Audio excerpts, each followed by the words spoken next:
শয়তান তিনটা ধোকায় ফেলে আমাদেরকে আর কি। একটা হচ্ছে যে আমার দ্বারা হবে না, আমি পারবো না, এটা একটা ধোকায় ফেলে। আরেকটা হচ্ছে আমি অনেক জানি, আমার জানার দরকার নাই।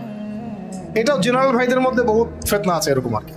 ফেসবুকে কি কম দেখলাম, ইউটিউবে কি কম লেকচার শুনছি, আমি কি কম বিষয়ভিত্তিক বই পড়ছি, এরকম চিন্তা আর কি। তো মনে করে আমি অনেক জানি, এবং অনেক জানি এতটাই কেবর বা আত্মহমিকা চলে আসে যে উলামায়ে কেরামের সমালোচনা করতে বা তাদের ভুল ধরতে বা তাদেরকে অনেক সময় কাফের ফতোয়া দিতেও বুক কাঁপে না। দেখা যায় যে মানে স্বঘোষিত মুজতাহিদ হয়ে গেছে আর কি। মুজতাহিদ বুঝলেন কিনা, এটা ইজতিহাদ করার যোগ্যতা সে অর্জন করে ফেলেছে বলে মনে করে, মানে সে নিজেকে স্কলার মনে করে, এক কথায় আপনাদের ভাষায় কি স্কলার মনে করে, কিন্তু সে কিন্তু কোনো মানে ক্লাসিক্যাল একাডেমিক পড়াশোনায় সে যায় নাই। তো এই তিনটা ফিতনায় আমরা জর্জরিত হই। একটা হলো আমি অনেক জানি, আমার জানার দরকার নাই। একটা হলো আমার দ্বারা হবে না, আমি পারবো না। আর একটা হচ্ছে অনেক সময় পড়ে আছে, পরে শিখে নেব। কি এমনটা হয় নাই? আচ্ছা, তাহলে সবার আগে আমাদেরকে যে বিষয়টার দিকে ফোকাস করতে হবে সেটা হলো ইলম অর্জন যে ফরজ, তালাবুল ইলমি ফরিদাতুন আলা কুল্লি মুসলিম, এটা আমার মগজের মধ্যে আগে বসাতে হবে। এটার ফরজিয়াত যদি আমি বুঝতে পারি তাহলে আমি প্রতিদিন অন্তত পক্ষে 1 ঘন্টা সময় তো দিতে পারবো ইনশাআল্লাহ। অন্তত 1 ঘন্টা দিতে পারবো না ইনশাআল্লাহ? ইনশাআল্লাহ। এখন যখন ফরজ মনে করেছি তাহলে এখন খুঁজতে হবে যে আমার সামনে পথ পদ্ধতি কি। আর আমরা তো এর আগের সেশনে জানলাম যে ইলম অর্জন একা একা করা যাবে না। এটা ইন্নামাল ইলমু বিত্তাআল্লুম কথা একটা হাদিসের মধ্যে আছে, অনেক সালাফও বলেছেন যে ইলম অর্জনটা কিন্তু আপনাকে সোহবতে গিয়ে একেবারে, আমরা যেটাকে নার্সিং করা কি বলি, আমরা বলি না যে আমরা বাচ্চাদেরকে নার্সিং করতেছি, তো এই নার্সিংয়ের মতোই ইলমটা শিখতে হয়। এটা এমন না যে জাস্ট কিতাব বাসায় নিয়ে গেলাম পড়লাম, ঠিক আছে, বা আমি একটা অডিও রেকর্ড শুনলাম, বা আমি একটা ভিডিও দেখলাম, একটা লেখা পড়লাম ফেসবুকে, কিছু ক্লিপ আসলো ফেসবুকে, ভিডিও ইউটিউবে আসলো, রিলস আসলো, এর মধ্য দিয়ে আমি আলেম হয়ে গেলাম। বিষয়টা কিন্তু এমন নয়, বরং এটা আরও ফিতনার জগৎ। এটাতে উপকার থাকতে পারে কিছু, কিন্তু অপকার অনেক অনেক বেশি। এবং উপকার অপকার ধরার মতো যে হিকমা বা প্রজ্ঞা বা বাসিরা, এটাও আমাদের কিন্তু বেশিরভাগের নাই। তাই আমরা যদি ওই জগতে ইলম খুঁজতে যাই তাহলে একটা মারাত্মক ভুল করব, তখন আমি নেক্সট রোতে ধোকা খাইতে পারি। তাই ইলম অর্জন করতে হবে উলামায়ে কেরামের সোহবতে এবং তত্ত্বাবধানে, পরামর্শ নিয়ে, তাদের কাছে সিলেবাস করে নিয়ে এবং তাদের সাথে যোগাযোগ রেখে। এমন নয় যে বিষয়টা আপনার মাথার উপরে একজন ওস্তাদই থাকতে হবে, আপনি চাইলে 10 জন 15 জন 20 জন ওস্তাদও রাখতে পারেন। এক একটা সাবজেক্টের এক একজন ওস্তাদ থাকতে পারে। আবার যদি দেখা যায় এত অ্যাভেলেবিলিটি নাই, আমার এত ওস্তাদ আমি পাচ্ছি না, অন্তত তখন একজন রাখেন, অন্তত একজন রাখেন। এমন একজন ওস্তাদ রাখেন যাকে উলামায়ে কেরাম শ্রদ্ধা করেন। এভাবে আপনি আলেম খুঁজতে পারবেন না যে কার ফলোয়ার বেশি, কার মানে মাহফিলে বেশি লোক হচ্ছে, ঠিক আছে, কার সেমিনারে বেশি লোক হচ্ছে।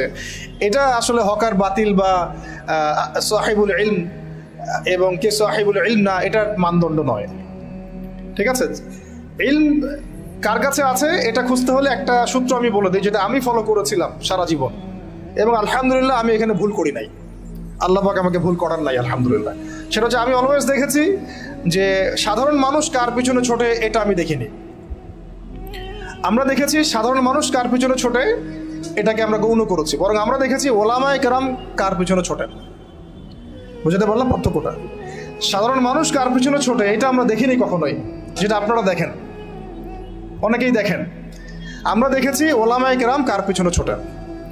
এটা যদি আপনি দেখতে পারেন, আপনি ইনশাআল্লাহ একেবারে সাহিবুল ইলম পর্যন্ত পৌঁছে যাবেন ইনশাআল্লাহ। বুঝতে পারছি? এটা এখন আপনার দায়িত্ব।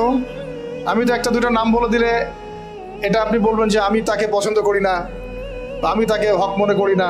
আমাদের তো আবার হক মনে করার মানদণ্ড অনেক রকম, অনেক সময় এটা আবার বিভিন্ন দলে দলে ভাগ হয়ে গেছে আর কি। যে আইডিওলজি বিলং করে তার বাইরে কাউকে হক মনে করতে চায় না। তো এটা আপনারা খুঁজে নেন, আল্লাহ পাক খোঁজার তৌফিক দান করে। তো আমরা মূলনীতি জানলাম যে ইলম অর্জন করব এবং মুহাক্কিক বরেণ্য উলামায়ে কেরামের সান্নিধ্যে এবং তাদের সহবতে। এখন তৃতীয় বিষয়টা লাগবে আমার একটা কনস্ট্রাকটিভ সিলেবাস। কি লাগবে? সিলেবাস। এখন এই সিলেবাসটা 6 মাসের 1 বছরের এমন না, এই সিলেবাসটা হচ্ছে পুরো লাইফ লং সিলেবাস। আমরা যারা মাস্টার্স পরীক্ষা দিয়েছি, আমরা কত বছর পড়ছি ভাই? মিনিমাম 22-24 বছর। অন্তত 22-24 বছর যদি আমি দুনিয়াবি পড়াশোনার জন্য ব্যয় করি, অন্তত 12টা বছর তো আমার দিনই ইলম শেখার পেছনে ব্যয় করা উচিত।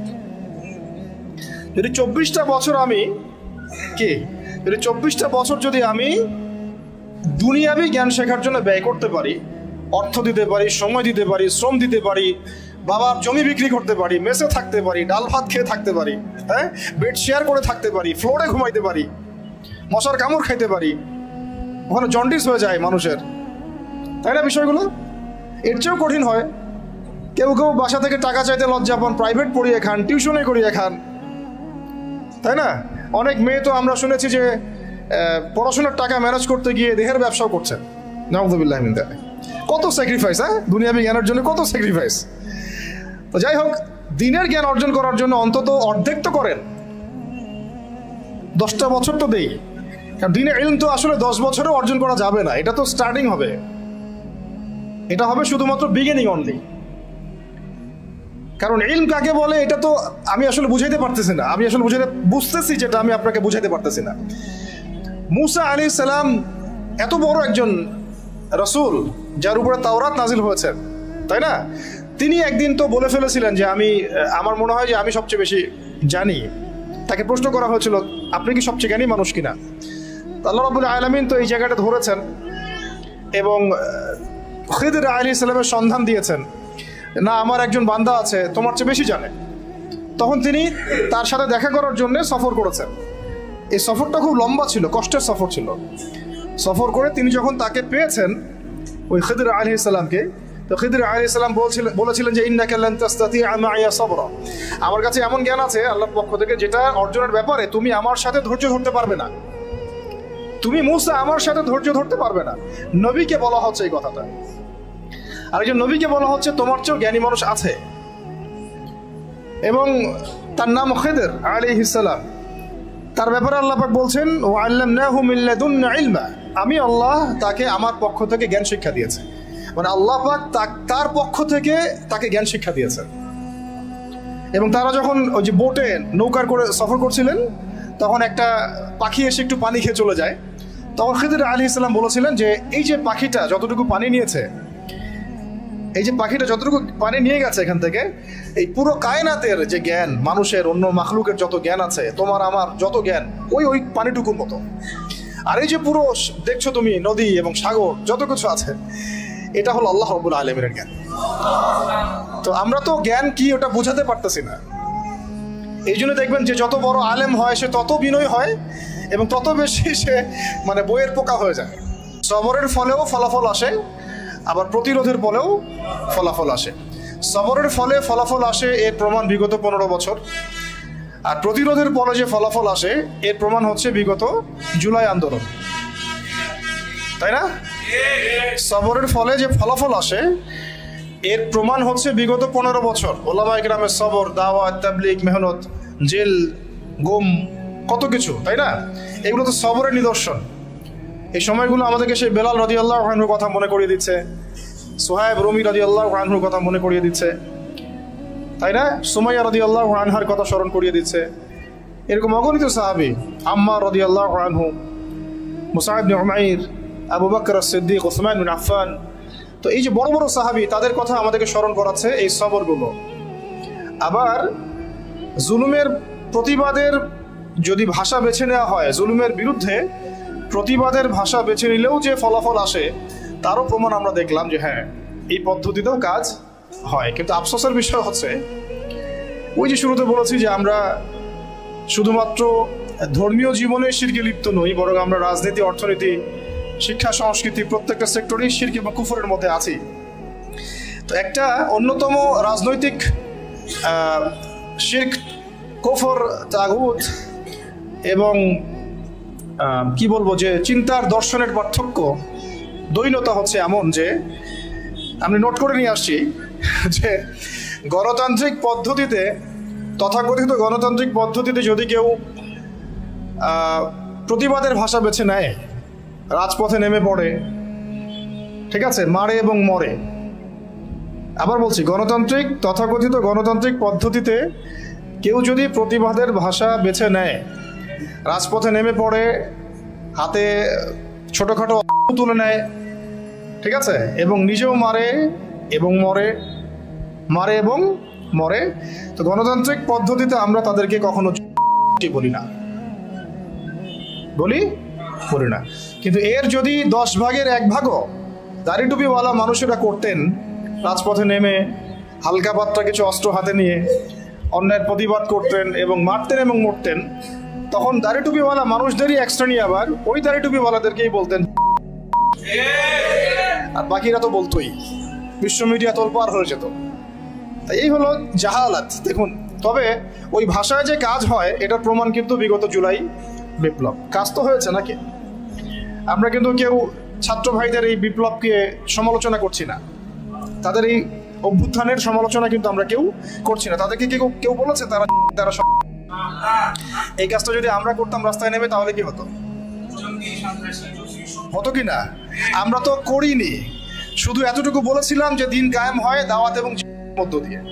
তাতেই তো এই শব্দগুলো যারা বলেছে তারা ওই বেলাল রাদিয়াল্লাহু আনহুর মতো স্যাক্রিফাইস করতে হয়েছে, সুমাইয়া রাদিয়াল্লাহু আনহার মতো শহীদ হতে হয়েছে, কারো কাঁধে 10টা 20টা 50টা মামলা চলছে, ঠিক আছে? কাউকে 10 বছর 12 বছর 3 বছর 5 বছর জেলে পচে মরতে হলো। এখনো যে কত কি হচ্ছে এগুলো তো আমরা সবাই জানি। তো এই যে দেখুন বৈষম্য, তাই না? ন্যায় বিচারের বৈষম্য, সত্য গ্রহণের বৈষম্য, এই বৈষম্যগুলো দূর করতেও ইলমের দরকার। কিসের দরকার? এই যে অ্যান্সারটা আমি দিলাম, এই অ্যান্সারটা কিন্তু তারা কেউ উল্টাতে পারবে না ইনশাআল্লাহ। এটা এমন একটা দলিল আপনাদেরকে দিলাম, এই দলিলটা তারা কখনোই কিয়ামত পর্যন্ত উল্টে দিতে পারবে না ইনশাআল্লাহ, যে তারা সার্জিসদেরকে কখনো বলবে না।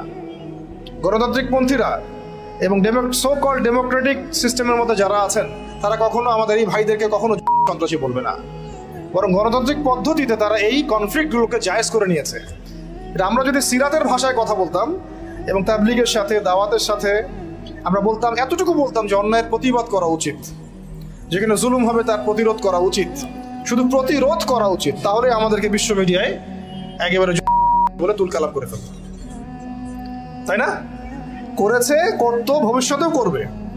ভবিষ্যতে আবার নতুন কোনো মদ আসে, নতুন কোনো বোতলে, বুঝতে পারছি কি? নতুন কোনো মদ আসে বা নতুন কোনো বোতল আসে, তাহলে তারাও একই সুন্নতেই হাঁটবে বলে আমরা মনে করি। এই জন্য আমরা এই পদ্ধতিতে যারা আছে তাদেরকে বিশ্বাস করতে পারি না। এই আদর্শ, এই দিনের মধ্যে যারা প্রবেশ করেছে তাদেরকে আমরা সিরাতের আলোকে বিশ্বাস করতে পারি না। যাই হোক, ওইটা আমাদের আজকে আলোচনার টপিক না। ইনশাল্লাহ একদিন আপনাদেরকে পলিটিক্যাল সায়েন্স পড়াবো ইনশাল্লাহ। এটা নিয়ে অনেক কথা আছে আর কি, কিভাবে এর মধ্যে শিরক আছে, কুফর আছে, এবং কিভাবে এরা রোমানদের দাসত্ব করছে। রোমান সভ্যতার দাসত্ব তারা কিভাবে করছে আমি আপনাদেরকে দলিল দিয়ে, প্রয়োজনীয় স্লাইড দিয়ে বা প্রেজেন্টেশন দিয়ে বুঝাই দিব ইনশাআল্লাহ। আজকে অন্য প্রসঙ্গ, যেহেতু ওই প্রসঙ্গে আসি, যে যত কিছুই আমরা দেখছি আশপাশে, আবার কনক্লুশনে আসি, যত কিছু, যেমন ব্যক্তি জীবনের ফিতনাগুলো, ব্যক্তি জীবনের জাহালাতগুলো, সামাজিক ফিতনাগুলো, সামাজিক জাহালাতগুলো, অর্থনৈতিক ফিতনাগুলো, অর্থনৈতিক জাহালাতগুলো, সাংস্কৃতিক ফিতনা, সাংস্কৃতিক জাহালাত, পলিটিক্যাল ফিতনা, পলিটিক্যাল জাহালাত, এবং দুনিয়াবি সাফল্য, পরকালীন মুক্তি। এই কয়েকটা মৌলিক বিষয়কে ট্রেস করতে হলে, বুঝতে হলে, আইডেন্টিফাই করতে হলে, এই সমস্যাগুলো চিহ্নিত করতে হলে এবং সমাধানের পথ বের করতে হলে একটাই সলিউশন, সেটা হচ্ছে আমাদের প্রত্যেককেই যার যার জায়গা থেকে ইলমের চর্চা করতে হবে। ইলম অর্জন যে ফরজ, এটা আপনার মাথায় আগে বদ্ধমূল করতে হবে, মন, মনন, মগজে, হৃদয়ে, মননে, মগজে বদ্ধমূল করতে হবে যে ইলম অর্জন করা নফল নয়, সুন্নত নয়, মুস্তাহাব নয়, এটা ফরজ কাজ। তো প্রথম কথা কি বললাম বলেন?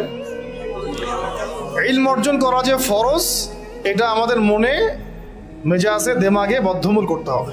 বুঝতে পারছি? আমরা সবাই কিন্তু জুমার নামাজকে গুরুত্ব দেই না, মানে দৈনিক নামাজ সে পড়ুক না পড়ুক, জুমার সালাতে হাজির। কেন? তার ধারণা হচ্ছে এই নামাজ না পড়লে তার ইসলাম টিকবে না, কাফের হয়ে যাবে, তাই না?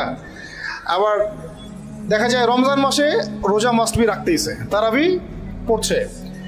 তো অনেকে নামাজ পড়ছি, কেন পড়ছি? কারণ আমি এটাকে ফরজ হিসেবে মূল্যায়ন করছি। কিন্তু আপনি ইলম অর্জনকে মূল্যায়ন করছেন না খুব একটা, কারণ আপনি এটাকে ফরজিয়াতটাকে আপনি মূল্যায়ন করতে পারছেন না। মনে করছেন এটা নফল, করলেও হয় না করলেও হয়, এইটা ওলামায়ে কেরামদের কাজ, আমাদের পড়তে হবে না, আমরা না করলেও চলবে। আবার অনেকে মনে করেন যে অনেক সময় পড়ে আছে, পরে শিখে নিব, এটা একটা ধোঁকা শয়তানের।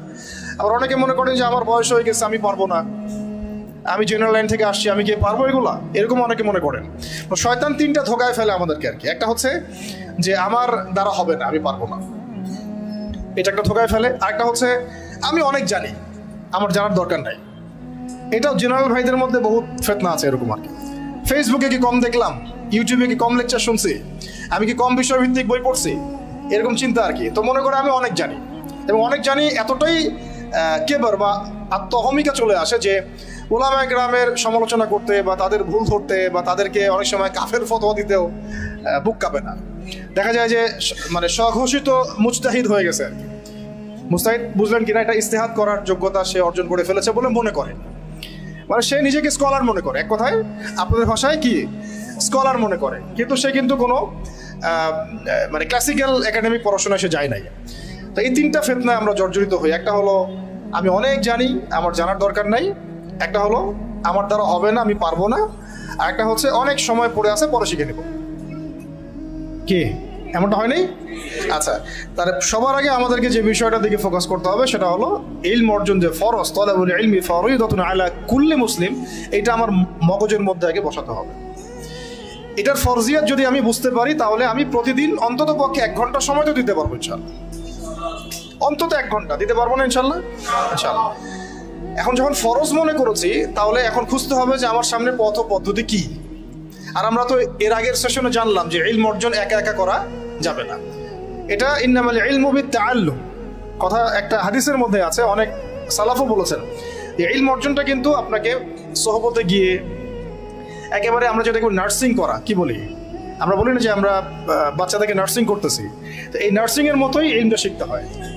এটা এমন না যে জাস্ট কিতাব বাসায় নিয়ে গেলাম পড়লাম, ঠিক আছে, বা আমি একটা অডিও রেকর্ড শুনলাম, বা আমি একটা ভিডিও দেখলাম, একটা লেখা পড়লাম ফেসবুকে, কিছু ক্লিপ আসলো ফেসবুকে, ভিডিও ইউটিউবে আসলো, রিলস আসলো, এর মধ্য দিয়ে আমি আলেম হয়ে গেলাম। বিষয়টা কিন্তু এমন নয়, বরং এটা আরও ফিতনার জগৎ।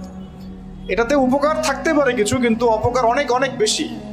এবং উপকার অপকার ধরার মতো যে হিকমা বা প্রজ্ঞা বা বাসিরা, এটাও আমাদের কিন্তু বেশিরভাগের নাই। তাই আমরা যদি ওই জগতে ইলম খুঁজতে যাই তাহলে একটা মারাত্মক ভুল করব, তখন আমি নেক্সট শুরুতে ধোঁকা খাইতে পারি। তাই ইলম অর্জন করতে হবে ওলামায়ে কেরামের সোহবতে এবং তত্ত্বাবধানে, পরামর্শ নিয়ে, তাদের কাছে সিলেবাস করে নিয়ে এবং তাদের সাথে যোগাযোগ রেখে। এমন নয় যে বিষয়টা আপনার মাথার উপরে একজন ওস্তাদই থাকতে হবে, আপনি চাইলে 10 জন 15 জন 20 জন ওস্তাদও রাখতে পারেন।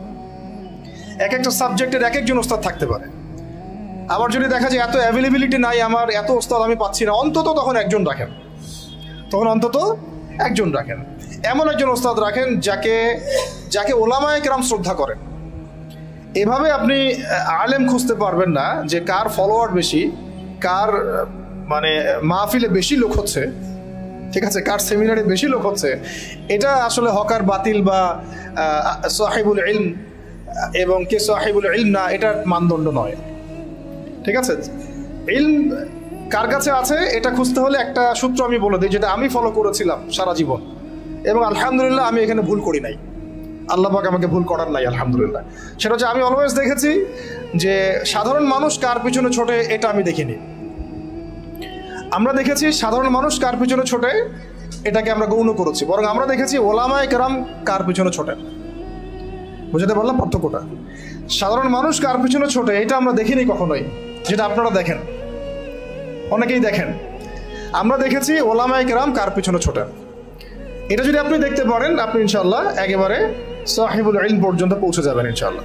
মাদ্রাসা ব্যাকগ্রাউন্ডের স্টুডেন্টদের সংখ্যা বেশি না জেনারেল ব্যাকগ্রাউন্ডের স্টুডেন্টের সংখ্যা বেশি? আচ্ছা, কোনো জরিপ আছে আপনাদের কাছে কত % বেশি? কোন আইডিয়া আছে যে আমাদের মাদ্রাসা ব্যাকগ্রাউন্ডের স্টুডেন্ট সংখ্যা কত এবং জেনারেল ব্যাকগ্রাউন্ড স্টুডেন্টের সংখ্যা কত? জি, মোটামুটি কাছাকাছি গিয়েছেন আপনি। 25% আমাদের দেশে মাদ্রাসা ব্যাকগ্রাউন্ডের মানুষ আছে। কত পার্সেন্ট? 25%। 75% হচ্ছে আমাদের জেনারেল ব্যাকগ্রাউন্ডের মানুষ। কোন ব্যাকগ্রাউন্ডের? জেনারেল ব্যাকগ্রাউন্ড, মানে আপনারা যারা আমাদেরকে মানে ইংরেজি শিক্ষিত বলেন আর কি, তাই না? এটা হচ্ছে 75%। আরেকটা বিষয় নোটিস করেন, সেটা হচ্ছে বাংলাদেশের পলিটিক্স, বাংলাদেশের সংবিধান, বাংলাদেশের সংসদ সদস্য, এমপি মন্ত্রীরা, অর্থনীতির সিস্টেম, ব্যাংকার, ফাইন্যান্স যারা ডিল করেন, গার্মেন্টস সেক্টর যারা ডিল করেন, যারা সমাজের নেতৃত্ব দিচ্ছেন, ঠিক আছে? তারা সবাই, তাদের দেখা যায় 98%ই জেনারেল ব্যাকগ্রাউন্ড থেকে আসছেন। ঠিক আছে? আচ্ছা, বাকি 25% মানুষ আমাদের মাদ্রাসা ব্যাকগ্রাউন্ডের সাথে সম্পৃক্ত, এখান থেকে ওলামা একরাম প্রডিউস হচ্ছেন, তারা আমাদেরকে নীতি, নৈতিকতা, দিন, ইসলাম এগুলো শিখাচ্ছেন। একটা জিনিস আমি খেয়াল করেন, যদি আপনি কোনো আলেমকে বলেন যে আপনারা হয়তো 10 জন আছেন, এখানে 10 জনের মধ্যে ধরেন যে 8 জন হচ্ছে আলেম বা মাদ্রাসা ব্যাকগ্রাউন্ডের, 2 জন হচ্ছে জেনারেল ব্যাকগ্রাউন্ডের, কখনোই 2 জন জেনারেল ব্যাকগ্রাউন্ডের কাউকে ওলামায়ে কেরাম ইমামতির দায়িত্ব দিবেন না। দিবেন কি? নামাজির ইমামতির দায়িত্ব দিবেন? কেন দিবেন না? কারণ তারা খুব ভালো করেই জানেন এটা অনেক সমস্যা হতে পারে, তিলাওয়াতে ভুল হতে পারে, অর্থ বিকৃত হয়ে যেতে পারে, বা তার চেয়ে অনেক যোগ্য ব্যক্তি সামনে আছেন, তাই তো? দেখেন, মসজিদের ইমামতির দায়িত্বের ক্ষেত্রে আমরা জেনারেল ব্যাকগ্রাউন্ডের মানুষকে কিন্তু অতটা প্রায়োরিটি দিব না।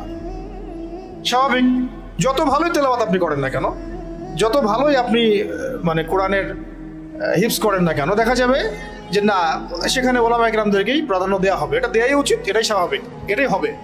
কিন্তু আমার একটা প্রশ্ন আছে, মসজিদ, মাদ্রাসা, ওয়াজ মাহফিলের প্যান্ডেল, লেকচারের এই মানে ডায়াসগুলো, এই জায়গাগুলোতে দেখা যাচ্ছে আমরা জেনারেল ব্যাকগ্রাউন্ডের মানুষদেরকে অতটা প্রায়োরিটি দিচ্ছি না, সঙ্গত কারণে দিচ্ছি না।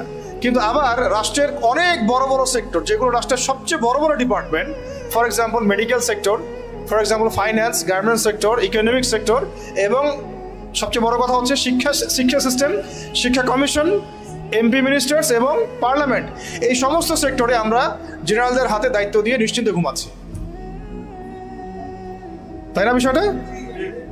অথচ রাষ্ট্রের এটা হচ্ছে 80% সেক্টর। তাহলে এখানে আমার একটা প্রশ্ন হচ্ছে যে কেন আমরা দিন শিখে ওই সব সেক্টরগুলোতে যাব না? আর যদি এই সেক্টরগুলো জেনারেল ভাইদেরকে ডিল করতে হয়, তাহলে কেন তাদেরকে দিন শেখাবো না? আমার কোশ্চেন আর কি। যেহেতু আমি তাকে ইমামতির দায়িত্ব দেওয়ার জন্য মুনাসিব মনে করছি না, তাহলে কিভাবে আমি তাকে রাষ্ট্রের দায়িত্ব দিলাম? আমাকে উত্তর দেন। আমি তাকে একটা মাদ্রাসার মোহতামি বানাবোই না কখনো, কারণ তার সে যোগ্যতা নাই। আমি তাকে ইমামতির দায়িত্ব কখনোই দিব না, কারণ তার সে যোগ্যতা নাই বলে আমি মনে করি। তাহলে কিভাবে আমি আমার পুরো দেশের ইকোনমিক সিস্টেমের দায়িত্ব এই 8-10 জন, 20 জন, 100 জন জেনারেল মানুষকে দিয়ে দিলাম? কোনো প্রতিবাদও করলাম না, কিছু বললামও না, বা আমরা সেখানে যাওয়ার চেষ্টাও করলাম না, বা ওখানে যারা আছে তাদেরকে আমরা ইসলাম শেখানোরও চেষ্টা করলাম না, বা ওই রাষ্ট্র যারা চালায়, এমপি মন্ত্রীরা, পার্লামেন্টে যারা বসে আছে, রাষ্ট্র তো এরা চালায় না, তাদের নিচে আরো অনেক মানুষ আছে, উপরে অনেক মানুষ আছে, ডানে অনেকে আছে, বামে অনেকে আছে, আবার যারা গার্মেন্টসে আছে, যারা এখানকার মানে আমরা বলি না চাপ প্রয়োগকারী সংস্থা, তারা আছে, বিভিন্ন এনজিওস আছে, অ্যাসোসিয়েশন আছে। তো এই সবাই মিলে তারা রাষ্ট্রকে ডিল করে। তো তাদের সংখ্যা নিশ্চয়ই কয়েক কোটি তো হবেই। তো তাদের উপর আমরা পুরো দেশের দায়িত্ব কিভাবে ছেড়ে দিলাম, এটা আমার প্রশ্ন আর কি। যেখানে আমি একটা মসজিদের দায়িত্ব তাকে দিতে চাচ্ছি না, বা দেওয়ার মতো সে যোগ্য না, এবং দেওয়াটা মুনাসিবও না। তাহলে সমাধান কি এখানে? সমাধান হচ্ছে দুটা। একটা হচ্ছে আমাদের ওই 25% মানুষকেই ওই জায়গাগুলোতে যেতে হবে। কে? ওই 25% মানুষকেই শুধু মসজিদ, মাদ্রাসা এবং মক্তব এইসব জায়গায় সীমাবদ্ধ না রেখে আস্তে আস্তে গ্র্যাজুয়ালি শিক্ষা কমিশনে, শিক্ষা ডিপার্টমেন্টে, সাংস্কৃতিক ডিপার্টমেন্টে, ইকোনমিক্সের ওয়ার্ল্ডে, এবং সবচেয়ে বড় কথা ওই পলিটিক্যাল ওয়ার্ল্ডে অ্যাপ্রোচ করতে হবে। তাহলে দেখা যাবে ইনশাআল্লাহ একটা পরিপূর্ণ ইসলামিক রাষ্ট্রের দিকে আমরা যেতে পারবো ইনশাআল্লাহ। অথবা এই সেকশনে যে মানুষগুলো আছে তাদেরকে মহব্বতের সাথে কাছে ডেকে বা তাদের কাছে দিনকে সহজলভ্য করে এমনভাবে তাদেরকে তৈরি করা যেন তারা ওই লেভেলে গেলে রাষ্ট্র যেন বিপথে না যায়। ঠিক যেমন আমি মসজিদ সামলাতে পারছি, সে যেন যোগ্যতা নিয়ে রাষ্ট্র সামলাতে পারে। এই কাজটা কিন্তু আসলে আমার মনে হয় না খুব বড় স্কেলে কখনো হয়েছে, বা আমাদেরকে এটা ফিকির আমরা করেছি। আল্লাহ আমাদের তৌফিক দান করেন। আপনি যদি এই প্রাইমারি স্কুলের সমস্ত শিক্ষকদেরকেও বসান, দেখবেন শিক্ষকরা পর্যন্ত কোরআন তেলাওয়াত করতে পারছে না। বেশিরভাগে তারা জাতির শিক্ষক।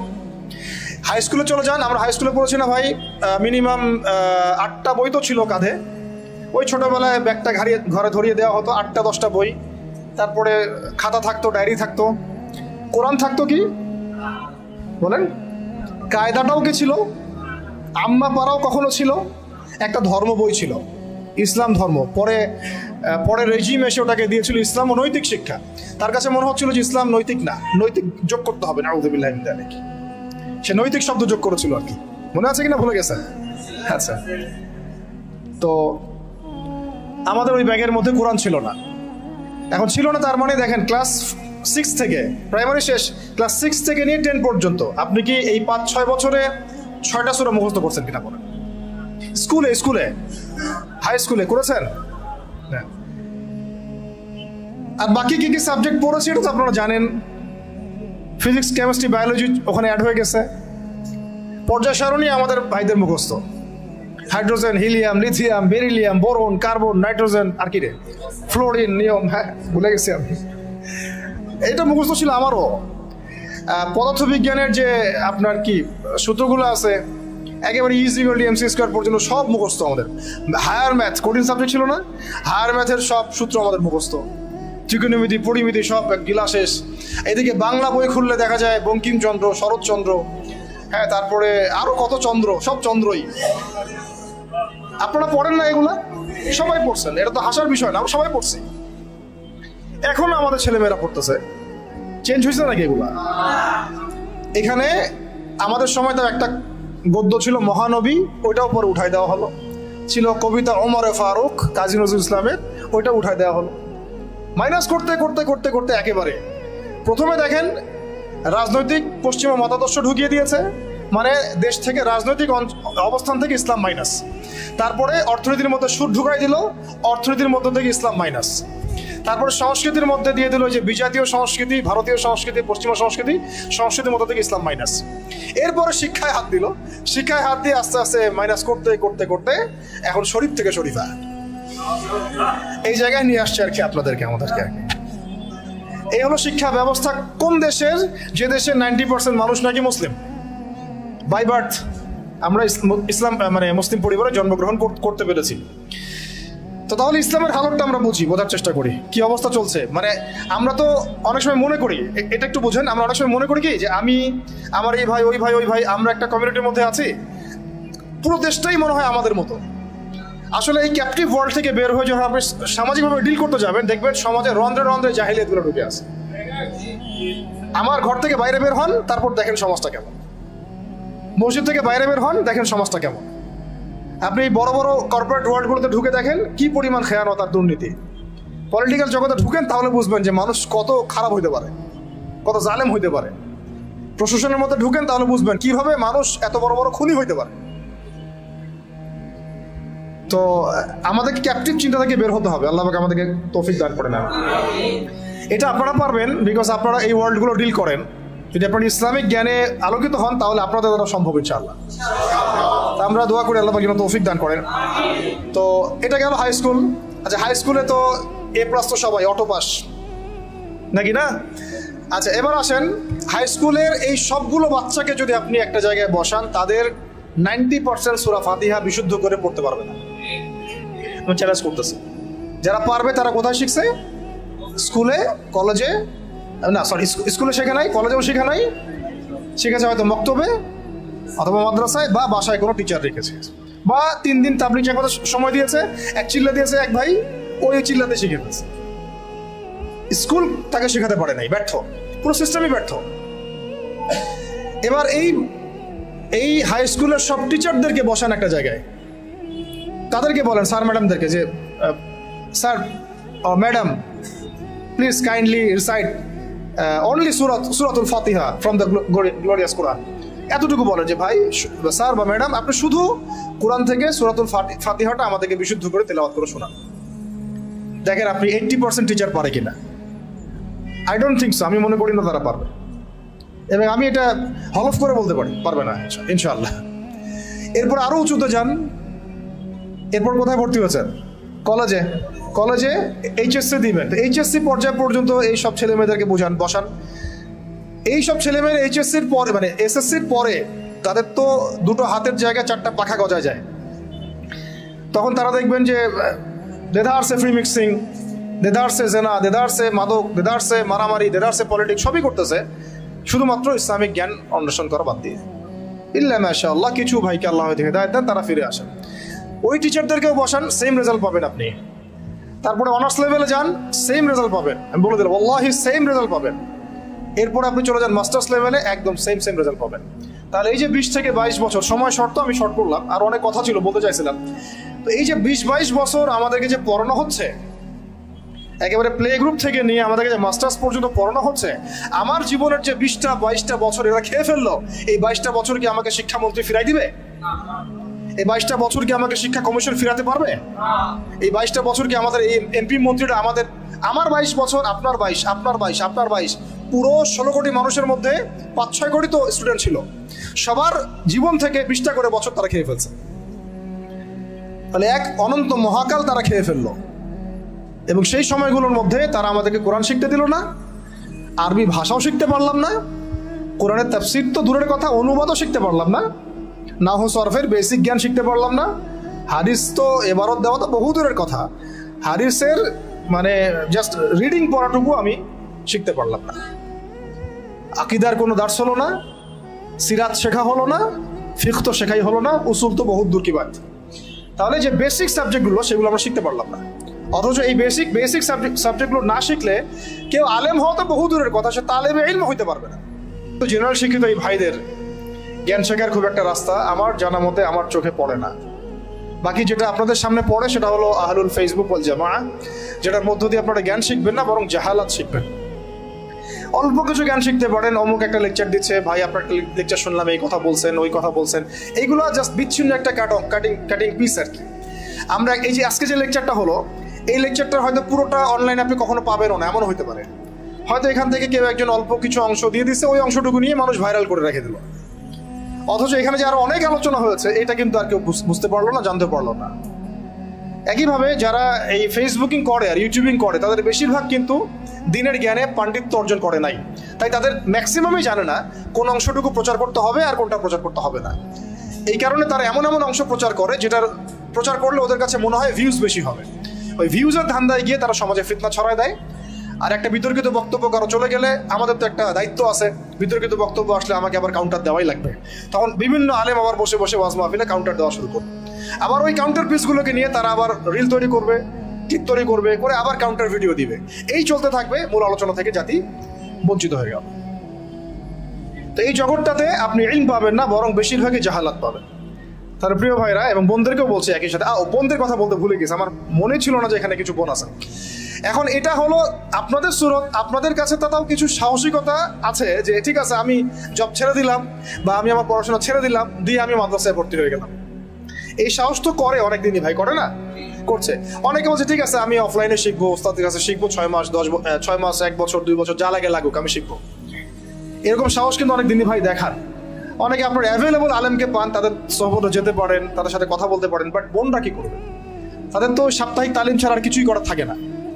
এমনকি বিয়ে হয়ে গেলে তো সংসারে চলে যায়, তখন তো মানে সন্তান প্রতিপালন করতে তাদেরকে সবকিছু ব্যয় করতে হয়, তারা কিন্তু তখন ইলম শেখার সুযোগটা পান না। আর এই বোনরা যখন ইউনিভার্সিটিতে পড়েন, সেখানে মেসে থাকেন, তাই না? ওখানে দেখা যায় বাসার থেকে টাকা পাঠায় বা প্রাইভেট পড়ে টিউশনি করে তারা ইউনিভার্সিটিতে পড়াশোনা করেন, এবং অনেক দিনই বোন সেখানে হ্যারাসমেন্টের শিকার হন, পর্দার খেলাফ কাজ করতে হয়, টিচারদের দ্বারা হ্যারাসমেন্ট হন, বন্ধুর দ্বারা হ্যারাসমেন্টের শিকার হন, কোনো সময় ধর্ষণের ঘটনাও ঘটে। আর কখনো ধর্ষণ না হলেও ফ্রি মিক্সিং এর কারণে অনেকেই জানায় লিপ্ত হয়ে যেতে পারে, তাই না? এটা কি পার্সেন্টেজ কম না বেশি? এটাও কিন্তু খুব মানে মহামারীর মতোই ছড়াইছে বিষয়টা। এর প্রমাণ আমরা সবাই জানি, আমরা বাইরে হয়তো বলছি না, কিন্তু আমরা জানি ভিতর থেকে এটা হয়। তো এখন এই বোনদের দিন শেখার ফিকিরটা কি? তারা কিভাবে দিন শিখবে বলেন? আপনারা বলেন আমরা কি করবো এই বোনদের জন্য, কি করতে পারি আমরা তাদের জন্য? এখন যদি মহিলা মাদ্রাসা তৈরি করতে থাকি, তাহলে এই বোনদের পক্ষে কি পসিবল যে তাদের এই সব কিছু ছেড়ে দিয়ে আবার নতুন করে মিজান জামাতে ভর্তি হওয়া বা এসো আরবি শিখি বইটা নিয়ে ভর্তি হয়ে পড়াশোনা শেখা, আরো 10 বছর পড়াশোনা করা, তাদের পক্ষে কি পসিবল? তাহলে তাদের পক্ষে অফলাইনে শেখার জন্য এইরকম কিছু কোর্সের দরকার আছে স্থানীয়ভাবে, যেখানে তাদেরকে যে শিখতে না হয়, প্রত্যেকটা জেলায় প্রত্যেকটা গ্রামে ইউনিয়নে প্রত্যেকটা জায়গায় তারা যেন এগুলো অ্যাভেলেবল পায়। তাহলে হয়তো তারা কিছুটা দিন শিখতে পারবে ইনশাল্লাহ। যেটা মক্তব প্রজেক্টের আন্ডারে আনা যায় বা ইসলামিক স্ট্যান্ডার্ড প্রজেক্টের আন্ডারে আনা যায়, অথবা তাদেরকে অনলাইনে কিছু দিনের দার্সের মধ্য দিয়ে, কোর্সের মধ্য দিয়ে হয়তো দিন শেখানো যাবে, তাও লিমিটেড। কারণ অনলাইনের মধ্য দিয়ে পরিপূর্ণ দিন শেখানো যায় না, এটা আমি নিজেই বলে দিচ্ছি, এটা আসলে পসিবল না। কিছুটা দেয়া যায়, কিছুটা দার্স দেওয়া যায়। আপনারা এখানে বসে আছেন, একটা আই কন্ট্যাক্ট হচ্ছে, মাথা নাড়াচ্ছেন, আমার কথা বুঝতে পারছেন। অনলাইনে আমি জাস্ট কানের মধ্যে একটা ইয়ারফোন লাগাইলাম, আর আমি দেখছি এখানে কতজন জয়েন করেছে, আমি আমার বক্তব্য দিয়ে গেলাম, কাউকে পড়া ধরলাম, দিল, যে পড়া করলো, কে করলো না, আমি ততটুকু করতে পারলাম না। এখানে যদি আমার বাচ্চা থাকে 100টা, আমি কিন্তু একজন করে টিচার দিয়ে আমি পড়াতে পারতাম। তো অনলাইনে পরিপূর্ণ আসলে সেই ইলমের যে নূরটা, সেই যে তাসিরটা, এইটা আসে না আর কি। তো ওইটাও একটা মন্দের ভালো অপশন। তাহলে দেখেন আমরা কত বড় বিপদে আছি। বিপদটা কি গেস করতে পারছেন আমরা কত বড় বিপদে আছি? ইলম শেখার ইচ্ছা থাকলেও অনেক সময় উপায় আমাদের সামনে থাকছে না। সবচেয়ে বড় আমাদের মানে ভয়ঙ্কর বিপদটা কি? অনেকের ইলম শেখার ইচ্ছা আছে, কিন্তু আপনি উপায় বের করতে পারছেন। তাহলে এই 4টা 5টা 6টা উপায়ের বাইরে যদি কোনো উপায় থাকে তাহলে আপনারা আমাকে জানাবেন। আর যদি দেখা যায় এর বাইরে কোনো উপায় নাই, তাহলে এই 4টা 5টা উপায়ের মধ্যে কোনো একটা আপনাকে গ্রহণ করতে হবে। গ্রহণ করে ইনশাআল্লাহ তাআলা ইলম শিখতে হবে। কারণ ইলম অর্জন না করলে আমল, তাসকিয়া, ওই দাওয়াত, ওই আমর বিল মারুফ, ওই নাহি আনিল মুনকার, আর ওই জিহাদের কথা বলছেন, ইসলামিক হুকুমতের কথা বলছেন, শরিয়া কায়েমের কথা বলছেন, এগুলো এতটা সহজ নয়। কারণ শুরুটাই হচ্ছে ইলম থেকে। বরং এই ইলম ব্যতীত যদি আমরা এগুলো করতে চাই, তখন হবে কি, আমরা নেক্সট সুরতে ধোঁকা খাইতে পারি, বরং আমরা উম্মার উপকার করতে গিয়ে ক্ষতি করে ফেলতে পারি। আর ইনশাআল্লাহ তাআলা আমরা যদি একটা মদিনা রাষ্ট্রের কাঠামোতে যেতে পারি, তাহলে ইনশাআল্লাহ তাআলা দাওয়াতের সাথে, তাবলীগের সাথে, গাজওয়া এবং সারিয়া এবং এর মধ্য দিয়ে আমরা মক্কা বিজয় পর্যন্ত যাব ইনশাআল্লাহ। যেটা আজ হোক আর কাল হোক, এই বিশ্ববাসী দেখবেই যে ইনশাআল্লাহ মুসলিমরা বাইতুল জয় করেছে। এটাতে সন্দেহের কোনো অবকাশ নাই, এবং এই কথাগুলো বলতে কারো হীনমন্য হওয়া উচিত নয়। আমরা এটাও জেনেছি এর আগের সেশনে, যে দাওয়াত দেওয়ার সময় আংশিক দাওয়াত দিব না, বরং পরিপূর্ণ দাওয়াত দেওয়ার চেষ্টা করব, সত্য স্পষ্ট করব। এবং এই দাওয়াতের ফলশ্রুতিতে যদি আমাদের উপরে কোনো জুলুম, নির্যাতন, নিপীড়ন নেমে আসে, সেক্ষেত্রে সবর করব। এবং জুলুমের ভাষা যেমন হবে, প্রতিবাদের ভাষাও তেমন হবে। যদি আমরা দুর্বল থাকি তাহলে সবর, আর শক্তিশালী হলে প্রতিরোধ। শক্তিশালী হলে কি? প্রতিরোধ। সবরের ফলেও ফলাফল আসে, আবার প্রতিরোধের ফলেও ফলাফল আসে। সবরের ফলে ফলাফল আসে, এর প্রমাণ বিগত 15 বছর। আর প্রতিরোধের ফলে যে ফলাফল আসে, এর প্রমাণ হচ্ছে বিগত জুলাই আন্দোলন, তাই না? সবরের ফলে যে ফলাফল আসে, এর প্রমাণ হচ্ছে বিগত 15 বছর ওলামায়ে কেরামের সবর, দাওয়াত, তাবলীগ, মেহনত, জেল, গুম, কত কিছু, তাই না? এগুলো তো সবরের নিদর্শন। এই সময়গুলো আমাদেরকে সেই বেলাল রাদিয়াল্লাহু আনহুর কথা মনে করিয়ে দিচ্ছে, সুহাইব রুমি রাদিয়াল্লাহু আনহুর কথা মনে করিয়ে দিচ্ছে, তাই না? সুমাইয়া রাদিয়াল্লাহু আনহার কথা স্মরণ করিয়ে দিচ্ছে। এরকম অগণিত সাহাবী, আম্মার রাদিয়াল্লাহু আনহু, মুসআব ইবনে উমাইর, আবু বকর as-সিদ্দিক, উসমান বিন আফফান। তো এই যে বড় বড় সাহাবী, তাদের কথা আমাদেরকে স্মরণ করাচ্ছে এই সবরগুলো। আবার জুলুমের প্রতিবাদের যদি ভাষা বেছে নেওয়া হয়, জুলুমের বিরুদ্ধে প্রতিবাদের ভাষা বেছে নিলেও যে ফলাফল আসে, তারও প্রমাণ আমরা দেখলাম যে হ্যাঁ, এই পদ্ধতিতেও কাজ হয়। কিন্তু আফসোসের বিষয় হচ্ছে, ওই যে শুরুতে বলেছি যে আমরা শুধুমাত্র ধর্মীয় জীবনে শিরকে লিপ্ত নই, বরং আমরা রাজনীতি, অর্থনীতি, শিক্ষা, সংস্কৃতি, প্রত্যেকটা সেক্টরেই শিরক এবং কুফরের মধ্যে আছি। তো একটা অন্যতম রাজনৈতিক শিরক, কুফর, তাগুত এবং কি বলবো, যে চিন্তার দর্শনের পার্থক্য, দ্বৈনতা হচ্ছে এমন যে, আমি নোট করে নিয়ে আসছি যে গণতান্ত্রিক পদ্ধতিতে, তথাকথিত গণতান্ত্রিক পদ্ধতিতে যদি কেউ প্রতিবাদের ভাষা বেছে নেয়, রাজপথে নেমে পড়ে, ঠিক আছে, মারে এবং মরে। আবার বলছি, তথাকথিত গণতান্ত্রিক পদ্ধতিতে কেউ যদি প্রতিবাদের ভাষা বেছে নেয়, রাজপথে নেমে পড়ে, হাতে ছোটখাটো তুলে নেয়, ঠিক আছে, এবং নিজেও মারে এবং মরে, তো গণতান্ত্রিক পদ্ধতিতে আমরা তাদেরকে কখনো বলি না। কিন্তু এর যদি 10 ভাগের 1 ভাগও দাড়ি টুপিওয়ালা মানুষেরা করতেন, রাজপথে নেমে হালকা পাতলা কিছু অস্ত্র হাতে নিয়ে অন্যায়ের প্রতিবাদ করতেন এবং মারতেন এবং মরতেন, তখন দাড়ি টুপিওয়ালা মানুষদেরই এক শ্রেণী আবার ওই দাড়ি টুপিওয়ালাদেরকেই বলতেন, আর বাকিরা তো বলতোই, বিশ্ব মিডিয়া তোলপাড় হয়ে যেত। তাই এই হলো জাহালাত। দেখুন, তবে ওই ভাষায় যে কাজ হয় এটার প্রমাণ কিন্তু বিগত জুলাই বিপ্লব। কাজ তো হয়েছে নাকি? আমরা কিন্তু কেউ ছাত্র ভাইদের এই বিপ্লবকে সমালোচনা করছি না, তাদের এই অভ্যুত্থানের সমালোচনা কিন্তু আমরা কেউ করছি না। তাদেরকে কেউ বলেছে তারা এই কাজটা যদি আমরা করতাম রাস্তায় নেমে, তাহলে কি হতো? হতো কি না? আমরা তো করিনি, শুধু এতটুকু বলেছিলাম যে দিন কায়েম হয় দাওয়াত এবং মধ্য দিয়ে। তাতেই তো এই শব্দগুলো যারা বলেছে তারা ওই বেলাল রাদিয়াল্লাহু আনহুর মতো স্যাক্রিফাইস করতে হয়েছে, সুমাইয়া রাদিয়াল্লাহু আনহার মতো শহীদ হতে হয়েছে, কারো কাঁধে 10টা 20টা 50টা মামলা চলছে, ঠিক আছে, কাউকে 10 বছর 12 বছর 3 বছর 5 বছর জেলে পচে মরতে হলো। এখনো যে কত কি হচ্ছে এগুলো তো আমরা সবাই জানি। তো এই যে দেখুন বৈষম্য, তাই না, ন্যায় বিচারের বৈষম্য, সত্য গ্রহণের বৈষম্য, এই বৈষম্যগুলো দূর করতেও ইলমের দরকার। কিসের দরকার? এই যে অ্যান্সারটা আমি দিলাম, এই অ্যান্সারটা কিন্তু তারা কেউ উল্টাতে পারবে না ইনশাআল্লাহ। এটা এমন একটা দলিল আপনাদেরকে দিলাম, এই দলিলটা তারা কখনোই কিয়ামত পর্যন্ত উল্টে দিতে পারবে না ইনশাআল্লাহ, যে তারা সার্জিসদেরকে কখনো বলবে না। গণতান্ত্রিক পন্থীরা এবং সো কল ডেমোক্রেটিক সিস্টেমের মধ্যে যারা আছেন তারা কখনো আমাদের এই ভাইদেরকে কখনো সন্ত্রাসী বলবে না, বরং গণতান্ত্রিক পদ্ধতিতে তারা এই কনফ্লিক্টগুলোকে জায়েজ করে নিয়েছে। এটা আমরা যদি সিরাতের ভাষায় কথা বলতাম এবং তাবলীগের সাথে দাওয়াতের সাথে আমরা বলতাম, এতটুকু বলতাম যে অন্যায়ের প্রতিবাদ করা উচিত, যেখানে জুলুম হবে তার প্রতিরোধ করা উচিত, শুধু প্রতিরোধ করা উচিত, তাহলে আমাদেরকে বিশ্ব মিডিয়ায় একেবারে বলে তুলকালাম করে ফেলত, তাই না? করেছে, করতো, ভবিষ্যতেও করবে। ভবিষ্যতে আবার নতুন কোনো মদ আসে, নতুন কোনো বোতলে, বুঝতে পারছি কি, নতুন কোনো মদ আসে বা নতুন কোনো বোতল আসে, তাহলে তারাও একই সুন্নতেই হাঁটবে বলে আমরা মনে করি। এই জন্য আমরা এই পদ্ধতিতে যারা আছে তাদেরকে বিশ্বাস করতে পারি না। এই আদর্শ, এই দিনের মধ্যে যারা প্রবেশ করেছে তাদেরকে আমরা সিরাতের আলোকে বিশ্বাস করতে পারি না। যাই হোক, ওইটা আমাদের আজকে আলোচনার টপিক না। ইনশাল্লাহ একদিন আপনাদেরকে পলিটিক্যাল সায়েন্স পড়াবো ইনশাল্লাহ। এটা নিয়ে অনেক কথা আছে আর কি,